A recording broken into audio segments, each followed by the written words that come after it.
نحمدہ و نصلی علی رسولہ الکریم. میری طرف سے جی Pakistani army chief general Asim Munir صاحب اور اس طرح پاک فوج، پاک نیوی اور اس طرح پاک جو ایئر فوج ہے، ان سب کو ہماری جو تحریک ہے مولانا سپورٹ تحریک ایم ایس ٹی اور حیدری دارالفتہ اہل سنت کی طرف سے پاکستانی فوج کو بہت بہت مبارک ہو. تمام پاکستانیوں کو، دنیا بھر کے مسلمانوں کو بہت زیادہ مبارک ہو کہ ہم نے انڈیا، بھارت کی جو فوج ہے اور انڈیا کو ان کا جو غرور ہے خاک میں ملا دیا اور ان کو ہم نے شکست دی ہے. تو 10 مئی بروز ہفتہ 2025 بعد از نماز فجر جو آپریشن لانچ کیا گیا تھا بنیان مرصوص، تو اس کو ہم نے کامیاب کیا ہے اور انڈیا کی جو فوج ہے ان کو ہم نے شکست دیا اور ان کے کئی ایئر بیسز تباہ کر دیے، جس میں ادھم پور اور کئی ایئر بیسز ہم نے ان کے تباہ کر دیے. اس طرح جو رفیل طیارے تھے ان کے 3 رفیل طیارے مار گرائے گئے، ان کے کئی فوجی مارے گئے، ان کو بہت زیادہ نقصان ہوا ہے. تو یہ بھارتی میڈیا جو تھا انڈیا کے چینلز یہ بہت جھوٹ پھیلا رہے تھے اور ان کے جرنیلز کہ ہم نے پاکستان کو فتح کر لیا، ہم نے لاہور کو فتح کر لیا، ہم نے راولپنڈی کو فتح کر لیا، پاکستانی فوج جو ہے یہ موجود ہی نہیں ہے. جھوٹ بولتے ہیں نا آپ، سارے مسلمانوں کو پتہ ہے. تو ان کا جھوٹ بے نقاب ہو گیا ہے.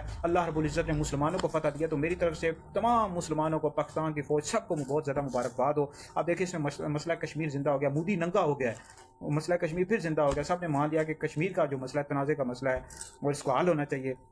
اور پھر یہ بھی جو ہمارے بھارتی فوجی تھے انہوں نے عام مسلمانوں کو شہید کیا. دیکھیں پاکستان میں راکٹ مارے اور میزائل مارے عام مسلمانوں کو، جبکہ اسلام جو ہے اس طرح عام لوگوں کو مارنے کی اجازت نہیں دیتا. ہم نے کسی عام بندے کو ہماری فوج نے نہیں مارا، عام شہریوں کو نشانہ نہیں بنایا بھارتیوں کے، بلکہ ان کے جو فوجی اڈے ان کو نشانہ بنایا. تو یہ بھی ثابت ہو گیا کہ اسلام امن کا دین ہے. لیکن اگر جنگ کرو گے تو اسلام جنگ کا بھی حکم دیتا ہے، اسلام حملے کا بھی حکم دیتا ہے. تو پوری قوم کو مبارکباد، سارے مسلمانوں کو مبارکباد آپریشن بنیان مرصوص بنانے پر. پاک فوج زندہ باد. ہم آپ لوگوں کے ساتھ ہیں اور پاک فوج کے ساتھ ہیں اور اللہ رسول کی مدد پاک فوج کے ساتھ ہے.